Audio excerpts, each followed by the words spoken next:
Yeah, since and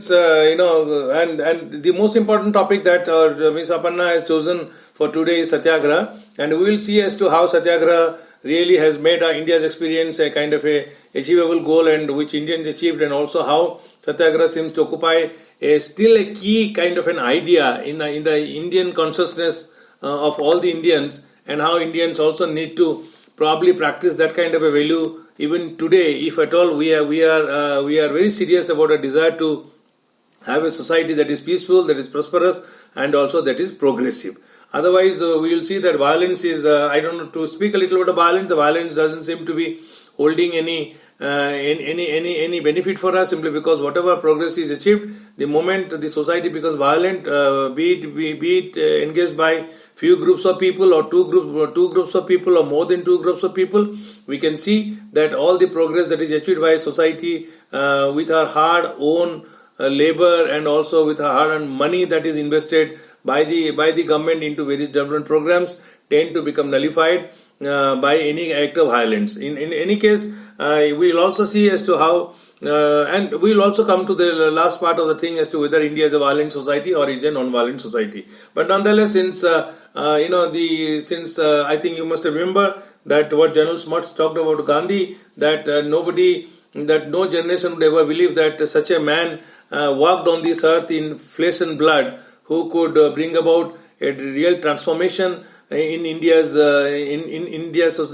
independence struggle. That shows as to how Mahatma Gandhi tends to have been held up in great esteem, not only because of his high educational qualification, but because of the contribution that he made during the India's independence struggle, including all the three things that we talk of: Sarvodaya, Satyagraha, and also Swaraj. These three A's, which are very important and which has really laid out a kind of a map for India to be an economic power, as India is aiming to be in the days to come. I think India is aiming to be a 5 trillion economy. Indians might laugh at the fact that probably it is not achievable, but the fact that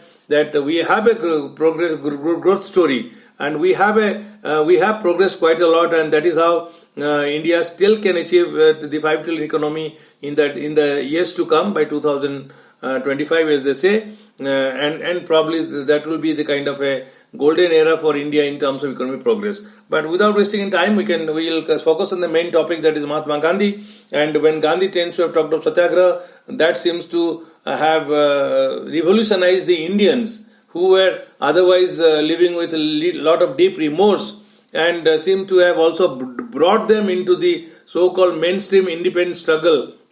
which made the independence struggle to be a kind of a mass movement than what it was before. And before Gandhi arrived in India in 1914 and started his Champaran movement in 1915, and the independence struggle became a mass movement. So then we can see that there has been a kind of a bhagidari of every Indian in the Indian independence struggle, because of Gandhi's charisma, because of Gandhi's innovative leadership, because of Gandhi's innovative use of innovative techniques, and which were certainly based on Indian culture, but which had been forgotten till the time Gandhi arrived from South Africa and took a major role in the India's independence struggle. I think, when you talk of the Satyagraha, just to talk of an origin, that Gandhi coined this particular term Satyagraha when he was leading a movement against the so-called racial discrimination that was happening in South Africa, and Gandhi developed this particular philosophy of Satyagraha, and which was applied quite very successfully in South Africa. And as soon as Gandhi came over to India, Gandhi returned to India, we found that Gandhi again applied the same philosophy of Satyagraha into the various movements which were being led towards the demand for grant of independence from the so-called British colonialists. And since Gandhi eventually applied and employed the Satyagraha techniques against the British rule, that has made Gandhi to be a kind of a most memorable figure, unforgettable character in India's independence history, where Gandhi, any time that human history is remembered, anytime human hopes for eternal peace is remembered, anytime a human desire for progress and prosperity is remembered, I think this Satyagraha would always occupy a position in our own consciousness and also perhaps in our own actions. I think against the British rule in India during the independence struggle, we find that Gandhi seems to have insisted on absolute non-violence as being the power of truth. I think these are the words that Mahatma Gandhiji has come up with, and we know that the Indian civilization knew these principles or values of truth, justice, non-violence, or what we call it ahimsa, but somehow the other they were not coined into a kind of a missionary mode which would probably give a new direction to any kind of struggle that human beings were leading or launching during the colonial era. And that this whole credit goes to Gandhi, that Gandhi seems to have combined all the Indian philosophical ethos. I think if you read Gandhi, you'll see all the Indian philosophical ethos. Gandhi seems to have combined it and tend to have given it such a concrete form that it seems almost adaptable to human beings if we are serious in our own desire for peace, progress and prosperity. I think Gandhiji was the first, Gandhiji was not the first person to talk of absolute truth, but Gandhi insisted in his belief, in his practice, that the absolute non-violence must be the way that one must follow or practice to achieve the power of truth that seems to revolutionize the human mind and also the human consciousness. I think and then if you ever wonder why should we talk of absolute non-violence? What about the power of truth? Since if we talk of materialism today,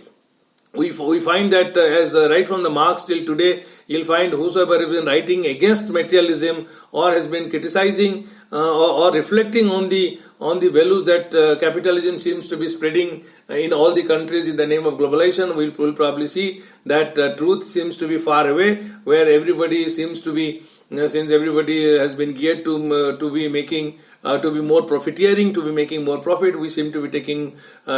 more recourse to falsehoods rather than truth. But when you come to Gandhi, we find that Gandhi is a person of same flesh and blood that we are. But Gandhi advocated absolute non-violence to be the power of truth, and he also seems to have advocated that to be adopted as a technique for a peaceful way to deal with the various conflicts that seem to be happening in our society, and that seem to have happened during Gandhi's time, and also the way for resolving the conflicts. I think Gandhi, we can understand that while Gandhi must be a thinker, Gandhi is not only a thinker, Gandhi is also a peacemaker. Gandhi did not believe in the continuation of conflict. Gandhi believed in the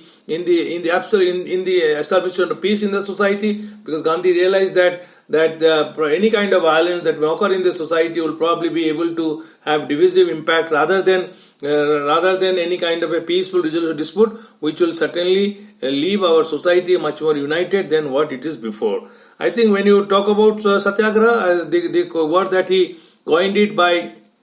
taking up various Indian philosophical ethos, and when you talk of philosophical ethos, we understand these are primarily primarily based on Sanskritic way of living. And the Satyagraha, as you talk about Satyagraha, known as the truth force, which is a term coined by Gandhi to express his philosophy, that non-violence is a power that can transform adversaries into friends and resolve issues of injustice and oppression. I think these are very, very high sounding principles. It seems to be to our ordinary mind, it seems to be very, very unachievable, simply because we know that there are adversaries in the societies. We have enemies, and we tend to probably never desire to transform enemies into friends. We also never desire to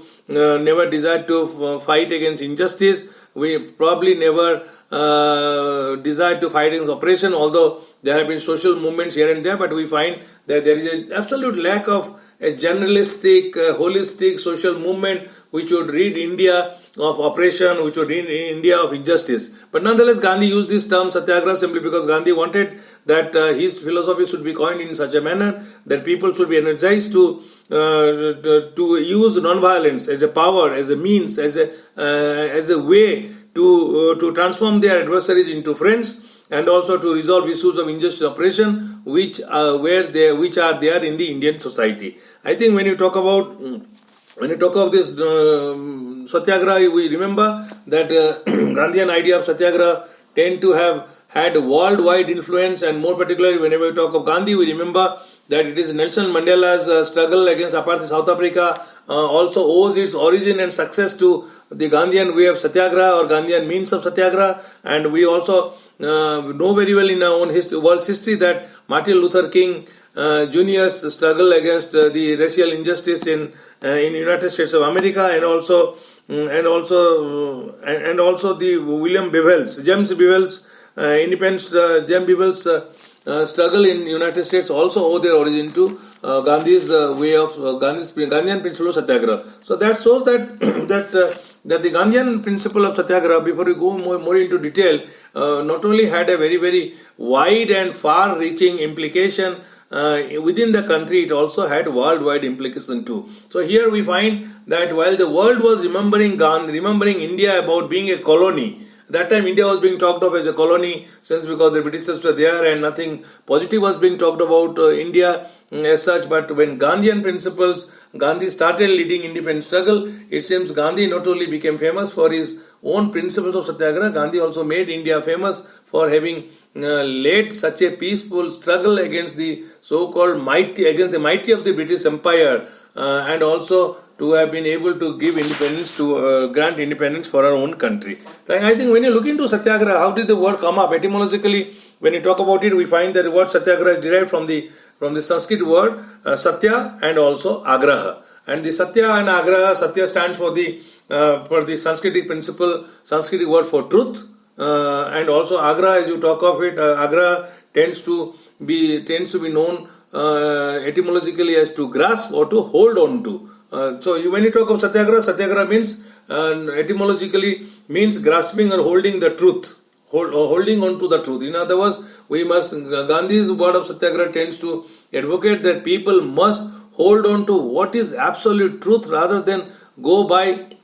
what is normally being shown to them, normally being spoken to them, and what is being made normally visible to them. So Satyagraha, and we find that in Mahatma Gandhi is also has been a prolific writer, although he has not written so many books, but then Mahatma Gandhi has written few books and also few articles that he used to publish in various journals, and that seems to be giving us the idea about what Gandhi really meant by various terms, by various missionary goals that he had set for himself, and how Indians should also draw necessary lessons from those Gandhian principles, and probably would be able to imitate in their own life. I think when you look into the Gandhi's own book Satyagraha in South Africa, which was published in 1921, we find Gandhiji himself has elaborately dealt with what he means by Satyagraha, and how we should not confuse his own word Satyagraha with any other word that may be very near to it, or that may be explained to other people in the name of Gandhi. So to quote Gandhi in his own book, Gandhi himself says, none knew what the name to be given to our movement. I then use the term passive resistance in describing. He said that Gandhi seems to have said in his own book that nobody knew till then as to how to characterize the Gandhian struggle that Gandhi was leading in the history of India's independence, and how that struggle should be properly categorized and properly explained so as to have an impact on the human mind, and energize them to join more and more against the struggle that was being led against the mighty British Empire. And Gandhi says that since people didn't know how to what name to be given to the movement that Gandhi was leading, Gandhi first used the term passive resistance in describing the whole movement. But then Gandhi was not satisfied with the use of word passive resistance, because Gandhi, as we go on a little further into lecture, we'll find that Gandhi seems to have found his own movement that he was leading under the leadership of the Indian National Congress to be very, very unique. Then how the movement was being known, or how this movement had its own parallels in other foreign countries as passive resistance. Gandhi was not very, very satisfied with the word passive resistance. So Gandhi says, as the struggle advanced, as the independence struggle got more and more intensified, after Gandhi arrived at the scene, Gandhi seems to have found the phrase passive resistance to be very, very inadequate, and he also found that the word passive resistance, since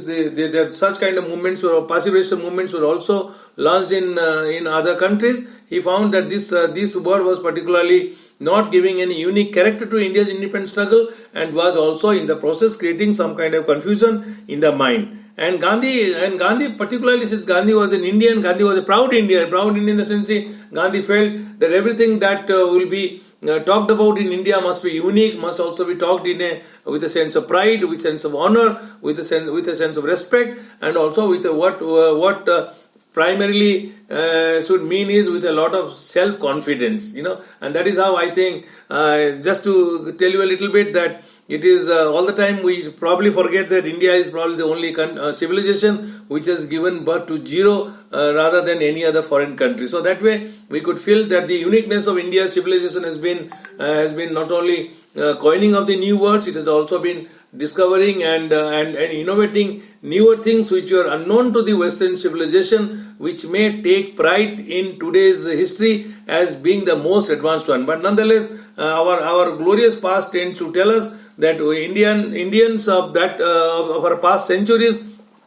tend to have been more innovative, tend to have been more contributive, tend to have been more self-confident in designing or in crafting things which were unknown to the world over at that point of time. So coming back to Satyagraha, we find Gandhiji was, as a proud Indian, Gandhiji felt very ashamed that there was not a particular word which could probably describe the unique struggle that he was leading for India's independence, and hence he tended to look for a particular term from others in order to be able to characterize his own movement. I think, and when to find out the proper term to describe this Gandhian movement, or since it was led by Gandhi seemed to have advertised in a publication called Indian Opinion, and here he seemed to have announced a prize for anybody who could suggest a very, very appropriate term to characterize the movement that was going on in the context of India's independence struggle, and particularly the movement that Gandhi was leading with the millions of Indians. And that is what we're saying. And when the prize was announced, we find a lot of people tend to have applied, tend to have suggested their ideas as to how to characterize that particular movement, and thousands of entries were received, and we find that Gandhi liked one of the idea which was suggested by Maniram Dev, Magalal Gandhi, who tend to have suggested a word to characterize the Gandhian movement as Satyagraha. But Satyagraha seemed to be, although Satyagraha as a Sanskrit word tends to stand for the firmness of cause, yet that particular word Gandhi still could not be satisfied with that suggestion, and yet Gandhi tend to have, although Gandhi liked that word, Gandhi still was not satisfied, and since it did not fully represent the Gandhi's ideas as Gandhi had wished his own struggle to be known as, and hence Gandhi corrected that Magalal Gandhi's word of Satyagraha to Satyagraha, because Gandhi found that since Gandhi was, and Sada stands for firmness in cause forever, but Gandhi not only had in his own mind an idea that will live forever. Gandhi was also concerned with the idea of truth, with the power of truth, and hence Gandhi corrected that Magalal Gandhi's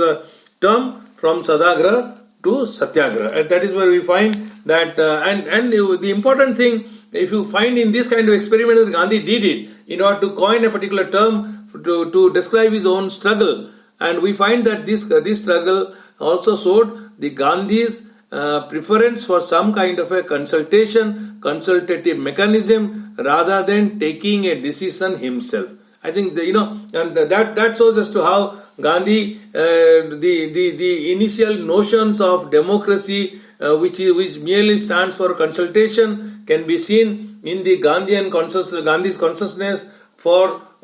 consulting people before any kind of a final decision is taken, even in the context of his characterization of his own struggle, or subsequently we have seen in the context of various struggles that Gandhi launched along with the Indian National Congress. So Gandhi says that because he didn't like the word, he corrected the word from Satyagraha to Satyagrah. Satyagraha, as we said, the Satyagraha stands for truth, and this truth as Satya implies both love, implies love.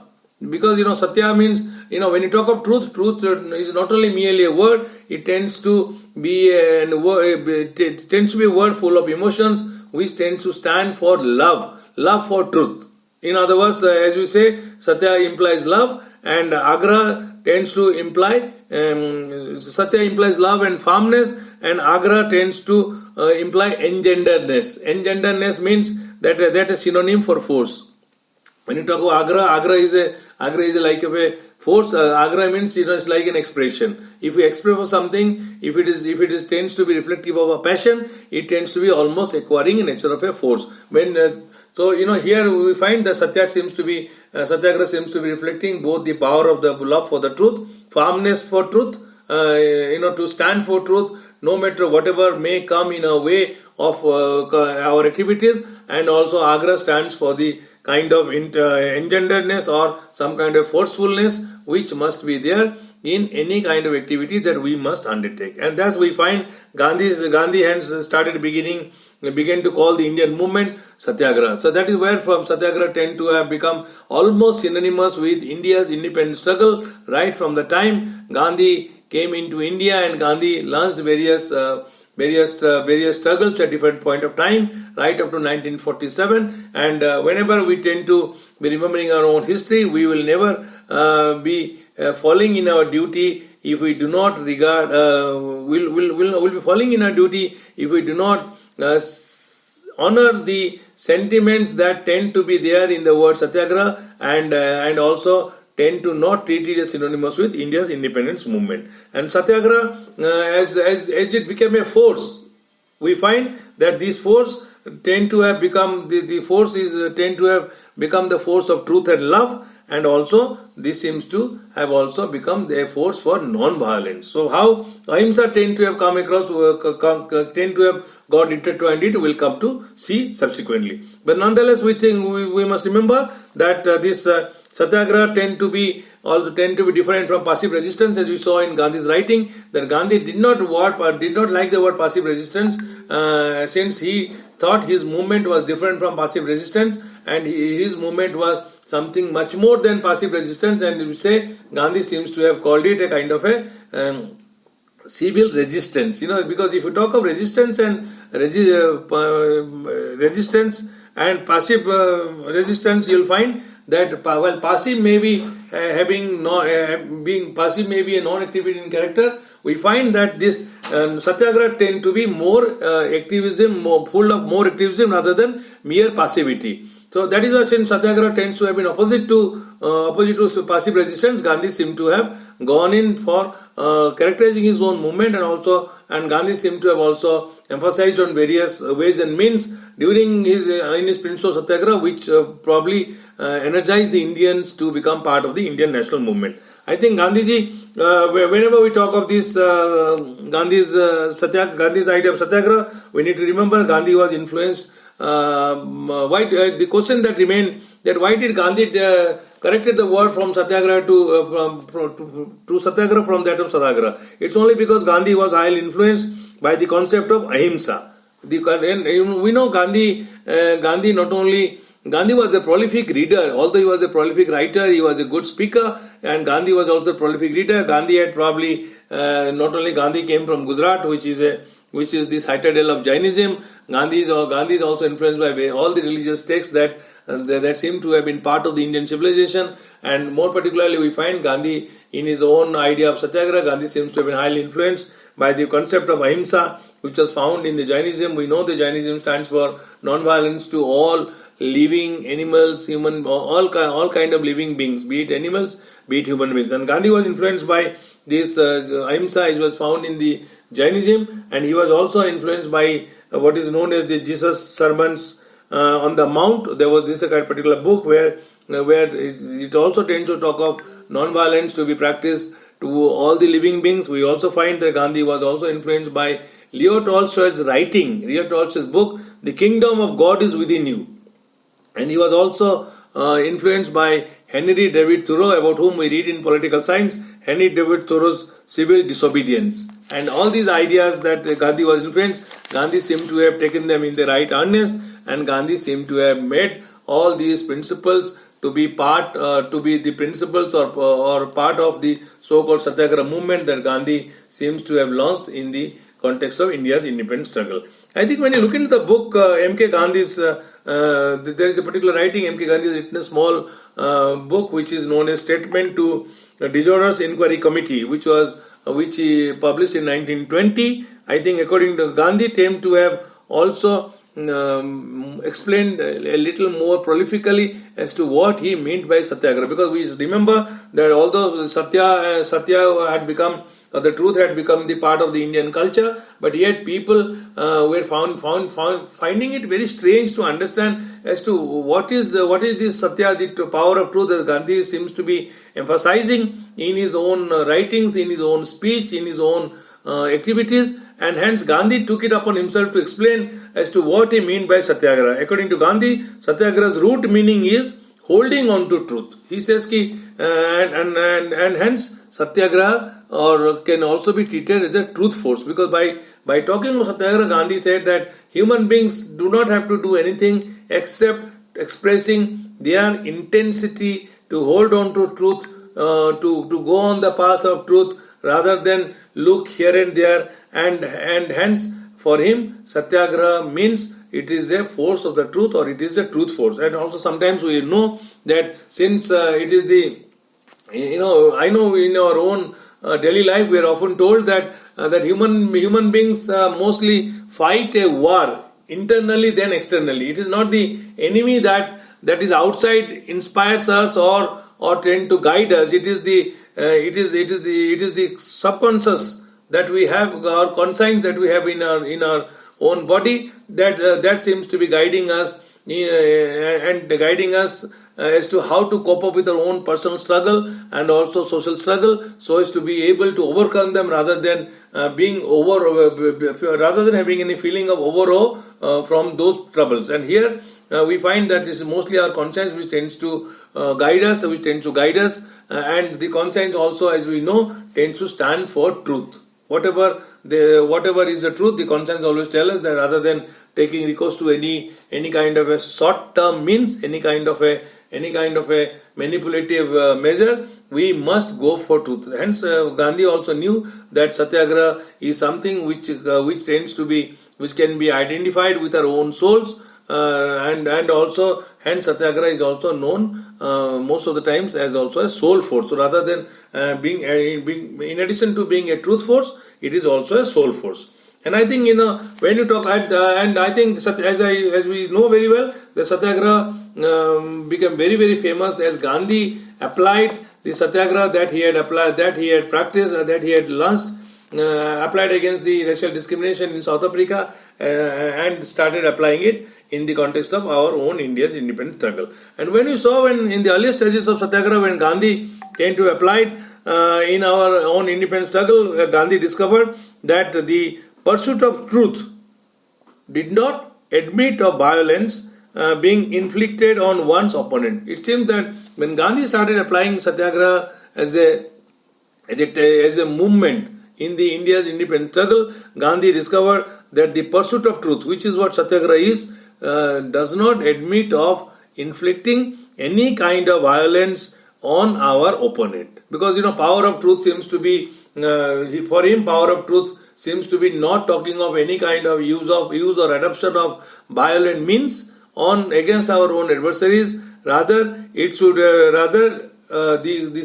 path of truth tends to dictate the human consciousness that it is better to win away our enemies from the error, from the wrong acts that he is practicing, which may be causing any harm to us, by adopting means of patience or by adopting some kind of a sympathy. So Gandhi said that the pursuit of truth tends to advocate that one must try to win away one's own adversary by being very patient, by being very, very sympathetic, so as to give our enemy a chance to correct his own mistakes, which may be causing an harm, rather than bringing about any kind of a forceful change in our own enemies, which will be self-defeating, simply because we know the moment the violence tends to be used to as a solution to any kind of a problem, the problem tends to rather, the problem may be tackled for the present, but the problem remains in the society, and the problem tends to become more and more bigger as days to come, and tends to also often become intractable because of the use of violence. So in order to completely eliminate the violence, this kind of replication of problems, and also to advocate a kind of a rapid solution to the societal problems, Gandhi had advocated that the pursuit of truth must try to stand for winning away the adversaries through patience, through some kind of a sympathy, rather than using any kind of a force on our own adversaries. So that way, Gandhi's this Gandhian principle of Satyagraha tends to represent a kind of a large-heartedness, which we can call generosity in today's term, but nonetheless it was a kind of a very, very eternal mechanism that he was advocating in order to make the society free from any kind of violence that society had been witness to so far. So here we find so Gandhi tends to say that from what appears to be the truth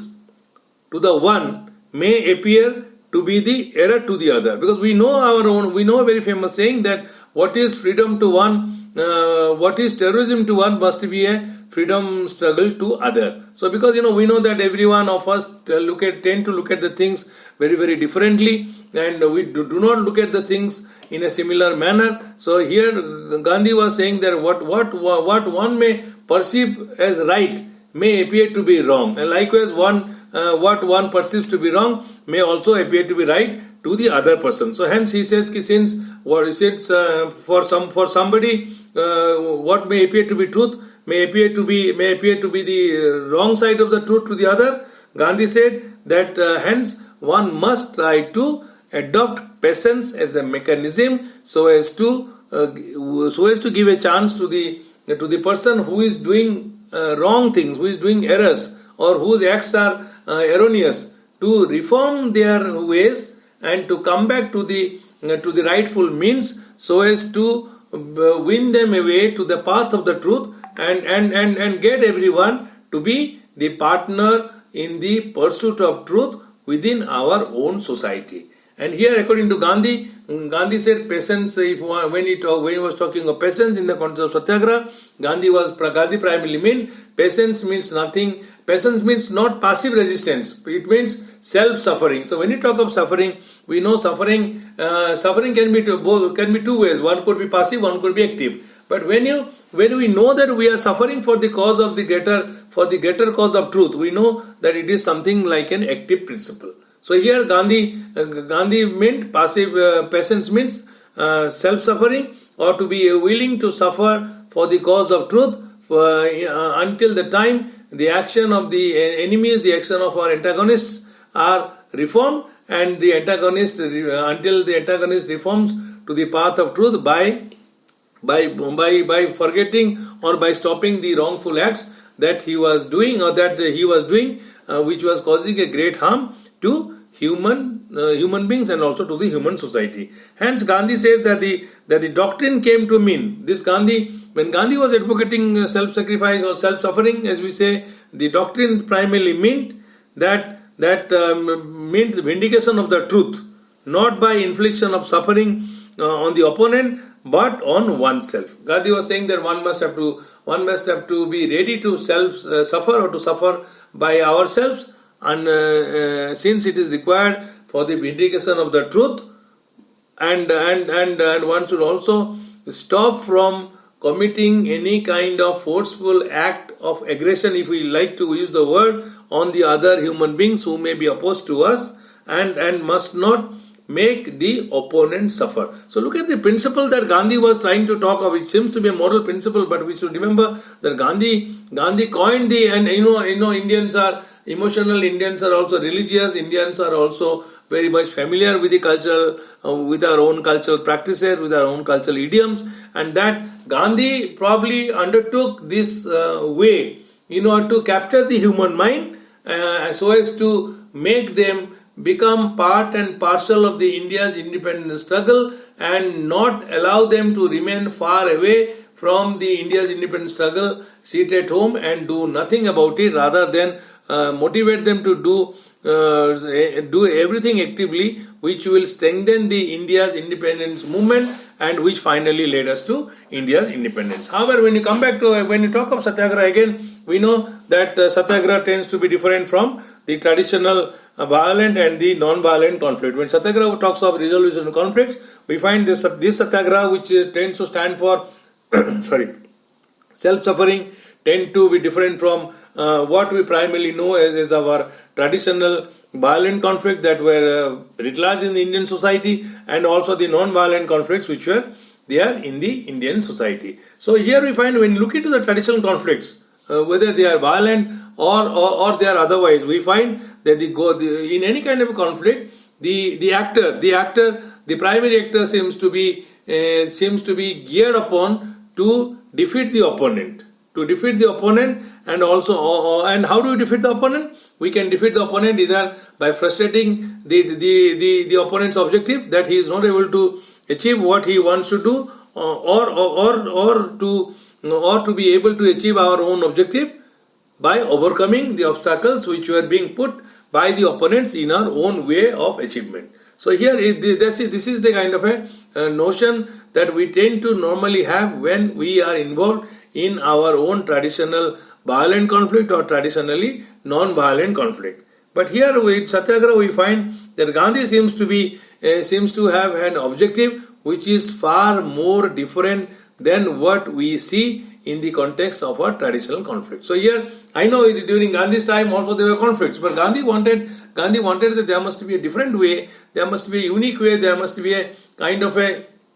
much more durable way to resolve the conflicts, rather than merely try to overcome our own enemies, and hence try to leave the seeds of discord, which will again acquire the form of conflicts in the days to come. Since Gandhi was for the resolution of the conflicts in a peaceful manner, Gandhi said that in his own Satyagraha, the objective is different than what we normally see in the context of the traditional conflict. Here in Satyagraha, Gandhi says the objective is to convert, not to coerce the wrongdoer. Because in traditional conflict, when you try to, in traditional conflict, we know our victory is normally like snatching the victory, where even if we win, our opponent in traditional conflict does not get easily convinced that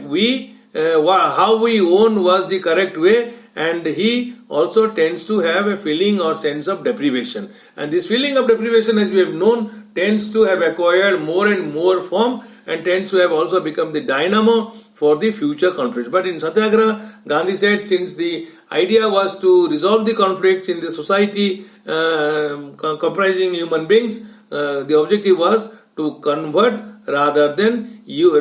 coerce, rather than use any kind of force for achievement of our human goals. And Gandhi says in his own Satyagraha, Gandhi laid a lot of insistence that the opponent must have to be converted and must not be forced, must not be subjected to subordination by use of force, and the opponent has to be converted so as to stop obstructing the ends or the goals that he was trying to do by his own action. Gandhi felt that by converting the opponent, one can probably be easily able to overcome the obstacles which were being put by the opponents in our way of achievement of goals, rather than used by any kind of a force. And Gandhi said that if the opponent is not coerced, is rather converted, is rather made to see the right side of the thing, or is made to see the right way of dealing with the problem, then probably it will not only lead to resolution of the conflict, it will also lead to the achievement of what Gandhi said within quote, just end. Just end is, when you talk of just end, that the end which is proper, the end which is moral, the end which is also beneficial to humankind in general, rather than to any human being in particular. So I think in this kind of argument we can see that Gandhi seemed to be all the time emphasizing on the collective goals or on the collective achievements rather than achievement of any individual human being. So that way Gandhi can also be categorized as a thinker who stood for collective achievement, who stood for collective interest rather than he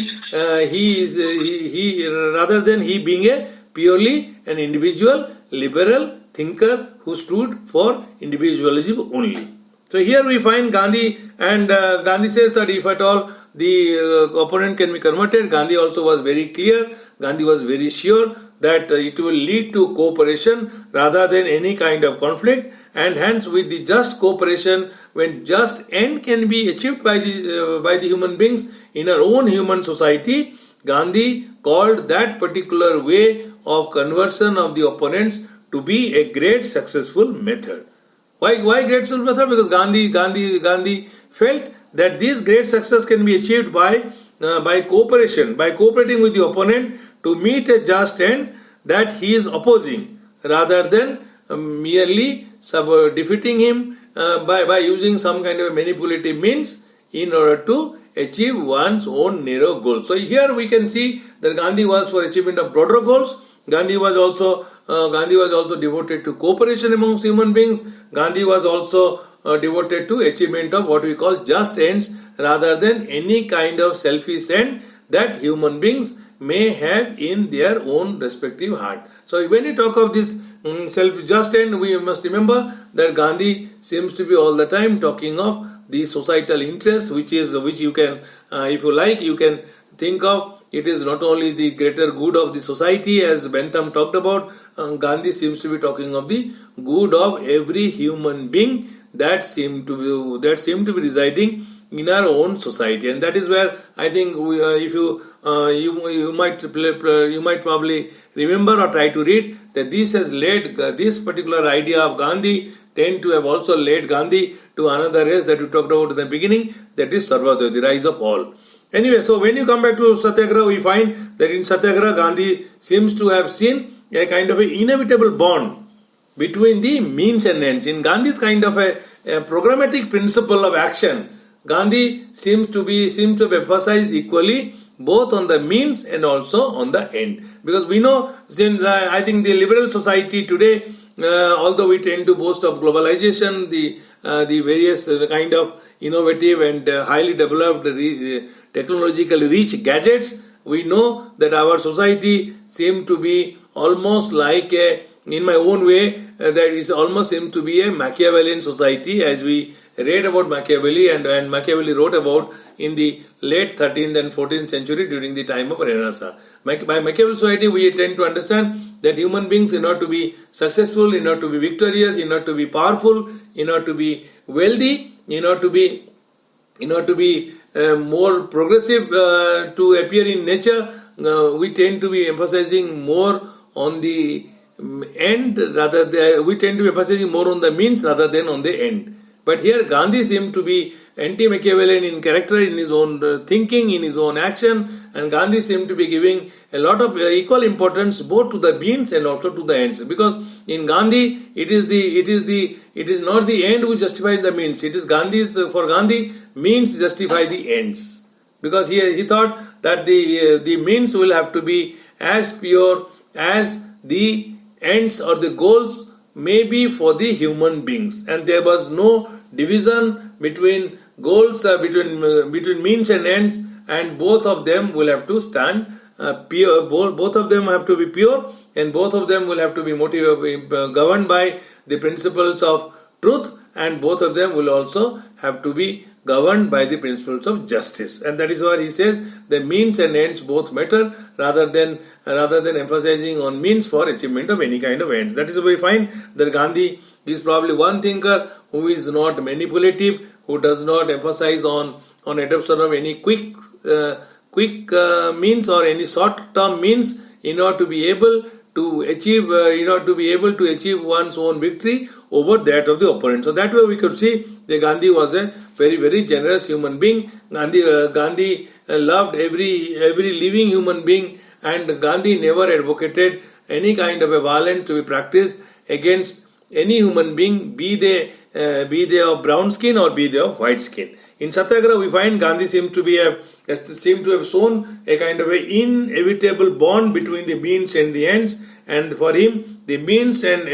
ends are inseparable. So I think this is at that point of time when the British colonialists were primarily traders. They were the members of the so-called budding capitalism in their own respective society in the Europe. We find Gandhi was probably talking of a principle which not only went against the so-called materialist principle. Gandhi also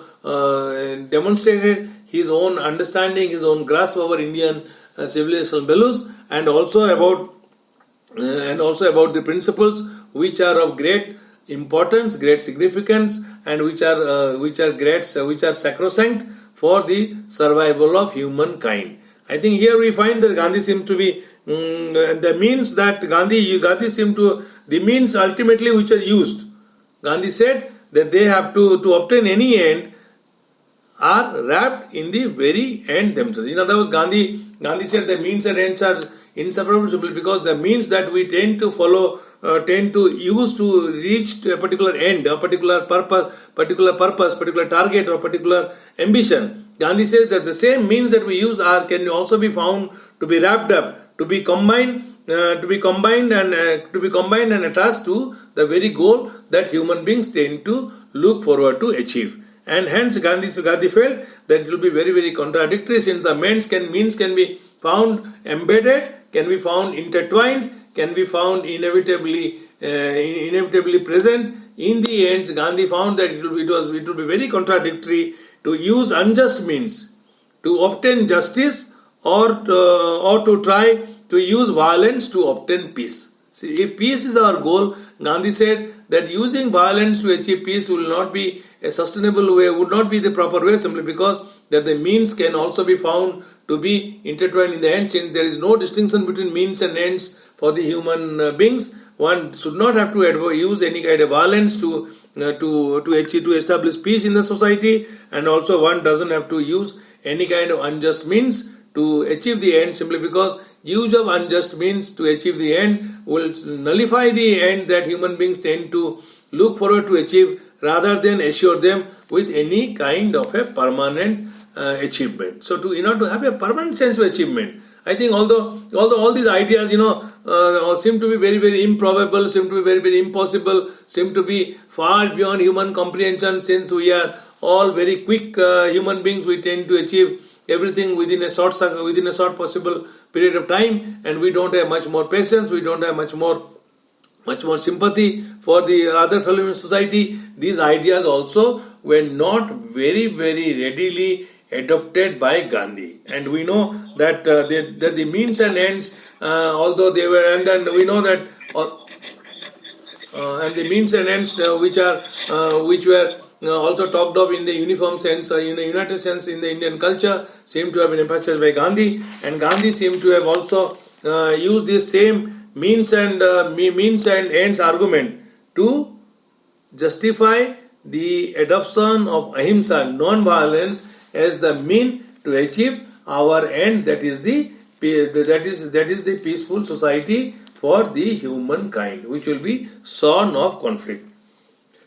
Yeah, I think Gandhiji's, and then we find that Gandhiji seemed to have said that while others tend to say that means are after all means,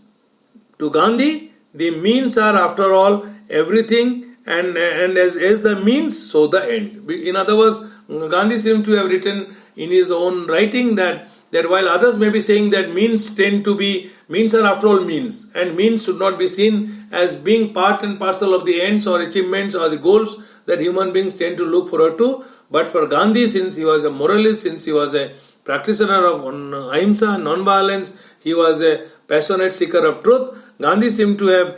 said that for him, means are everything. Means are not just mere means are everything. Means are the sole thing for Gandhi, and hence he tends to emphasize more on the means as much as human beings tend to emphasize on the end. Gandhi says, as the means, so the end. Gandhi says that if at all the means are short-shrift, means are short-term means are manipulative, then the goals will also be manipulative, and human beings will be devoid of having the opportunity to establish permanent peace in the human society that is there in the spring of every human heart. So Gandhi said for him, means are everything, means are as important as the goals are, and as for him as are the means, so will be the ends that will be seen in the context of human society. I think we must also remember Gandhiji strongly rejected the idea that injustice should or could be fought against by adopting any kind of violent means which may be necessary. In other words, Gandhi, in order to be able to achieve ends, Gandhi advocated adoption of ahimsa, adoption of non-violence as the mean, and Gandhi didn't want any kind of a violent mean to be adopted in order to be able to achieve peace in the society, since for him peace would be short-lived if at all it is achieved by any kind of violent means. So for Gandhi, if you talk of ahimsa, ahimsa was the means. And what was the end? Truth is the end. Gandhi said that if you have at all, one has to achieve the truth, which is a peaceful society, which has been always there in the human subconsciousness. Gandhi said that if truth is the end, then people will have to follow the principles of ahimsa. They have to be non-violent. They do not have to use any kind of violent means in order to achieve the goals. We also should remember that any kind of manipulative means that we use is also representative of some kind of a violence, since it tends to harm the other person without his knowledge, and hence any kind of violent method should be abjured and people should adopt non-violent means. And for him, means to be means must always be within the reach of humankind. And please remember that although Gandhi was talking moral principle, Gandhi was not talking far beyond human capability. Gandhi was very much capable of human capability as human beings are endowed with, and hence Gandhi said the kind of means that we must advocate for achieving the goal must also be within the human capability very much, rather than should be talked about beyond the human capability. Because we know once the means are beyond the capability, we certainly would not be feeling any more enamored, any more interested in adopting those means. So, to see that means are achieved, means are followed, or means are used by the human beings, these means, according to Gandhi, will have to be very much within the human capability and within the reach of the human beings. And hence, Gandhi knew that whatever was going to be within the capability was the principle of non-violence. And Gandhi knew that everyone has the capability to become non-violent, to remain non-violent under any kind of provocation, and hence Gandhi advocated that the means must have to be within human reach, where he advocated non-violence to be that particular means to achieve the goal for the human society, that is a peaceful society. So Gandhi also, and since society also tends to look for justice, Gandhi said even justice is the truth, because that is the eternal goal of the humankind. And Gandhi also said that justice can only be achieved if at all human beings, true justice can be achieved by human beings if at all they are non-violent in nature. They tend to they don't use any kind of violence against any fellow human beings. And according to him, the use of violence, which is coercive in nature, which is unjust, means that it will produce results that will necessarily embed injustice. Gandhi believed that any kind of action that is followed up with violence, with any kind of a coercive action, will certainly, as a means, will certainly produce a kind of a result or a consequence for the human beings, which will be in the long run naturally embed injustice in its own dimension. In other words, Gandhi said that by using violence, nobody will be able to achieve an unjust society, because he said that if unjust means are used, it will lead to an unjust society. It will lead to a high degree of injustice, rather than bring down the injustice, the level of injustice that is present within our own society. But we also often are told that Gandhi is often criticized to be like a coward, because if people often say that how can one be non-violent in the presence of high degree of violence. So Gandhi seemed to have also not advocated non-violence at all means, in all at all times, in all kind of situations. Faced with the people who tend to preach violence, and also who called non-violent activists or non-violent extremists as cowards, Gandhi replied that, to quote, "I do believe that where there is only a choice between cowardice and violence, I would advise violence." Because we know that Gandhi was not a coward. Gandhi was not in favor of cowardice, because often in our own society we are told that being non-violent is nothing but remaining coward, simply because the human beings tend to demonstrate a sense of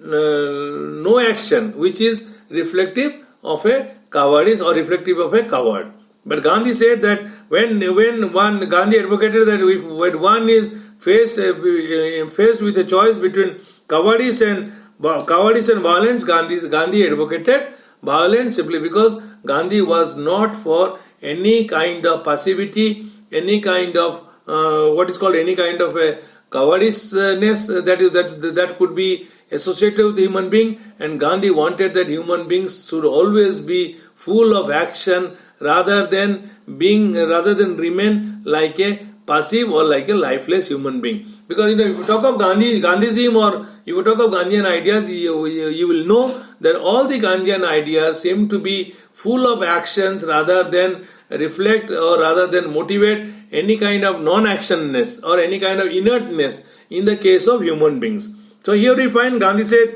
and in the context of the country, when the Britishers used to use the modern day armed techniques of guns and other kind of military armor weapons, Gandhi used to call for use of violence by the country, simply because that he also didn't want the country to remain armless. And Gandhi advocated that the country should resort to arms in order to defend one's own honor. In order to defend her honor, then she should in a cowardly manner become or remain a helpless witness to her own dishonor. So Gandhi advocated use of violence in a very, very minimum manner, only when one is threatened with the loss of one's own self-honor. And that is where Gandhi tend to advocate violence. Gandhi permits the use of violence only in the extreme sense of the term, for the sake of preservation of one's own honor, and also he advocated the same means for the protection of the country's honor too. And Gandhi said, Gandhi believed that the principle of non-violence is infinitely superior to violence. Why Gandhi was totally enamored of non-violence? Because Gandhi always felt that non-violence is far more superior to violence, and forgiveness, which is again a part and parcel of Satyagraha. We find that Gandhi seemed to have also expressed this strong belief that forgiveness is more manly than punishment. In other words, Gandhi advocated that in order to be able to be the seeker of truth, in order to be able to achieve the passion for truth that human beings have in their own heart, he advocated that one has to be non-violent, one also has to be equally forgiving. And when you look into the Satyagraha, after having talked about this, we find that Satyagraha had its broad objective, the largest objective of seeking to eliminate antagonisms without harming the antagonists themselves. In other words, Satyagraha had a much more larger moral objective, if we say, and it tends to be dedicated towards the preservation of humanity rather than abolition or elimination of the human lives from our own society. And hence Gandhi said that his Satyagraha primarily aims at eliminating the antagonisms, the enmity that may be existing between or amongst the human beings in a given society, without harming, without any loss of life of the antagonist. And he says that and he was that way against any kind of a violent resistance. Because when we protect ourselves, when we use violence, it tends to be, the method can be called Ma'am? Uh, yes, sir. I just request you because the time is passing very fast. Yeah, I'll take just another 3 minutes, I'll close it. Because, when you talk of Satyagraha, Satyagraha is something, it's like, you cannot do it in 1 hour. Anyway, so I'll talk of little Satyagraha and I'll end it. And when you talk of Gandhi, we remember that Gandhi Satyagraha seemed to be devoted to non-violent means simply because Gandhi felt that human beings, the antagonists, can be owned without the use of any kind of violent means. And Gandhi Satyagraha is totally opposed to the normal way that human society tends to have taken resort to, which is nothing but violent resistance. And Gandhi tend to have called upon the various Satyagrahis who are the followers of Gandhian principle of Satyagraha to not to seek to end or destroy the relationship with the antagonist, but Gandhi tend to have emphasized in his own Satyagraha, in the principle of Satyagraha, that all the Satyagrahis who are the seekers of truth, who are the followers of Satyagraha, must try to seek to transform or purify the relationship to a much more higher level. So here, when you talk about Satyagraha, we must remember that Satyagraha was a principle of transformation of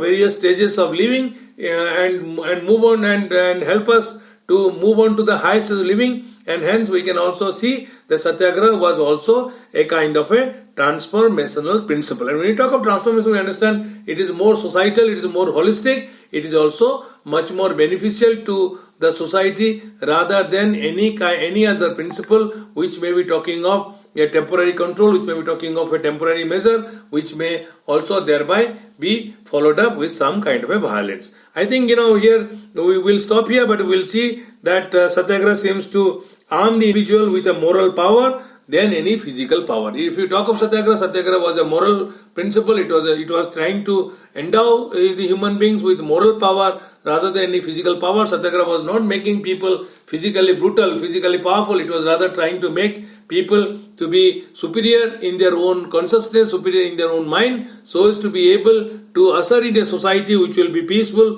which will be just, and which will also be in keeping with the values of humankind. I think this is a principle where we could probably talk about 2 hours, but since you don't have time, I think I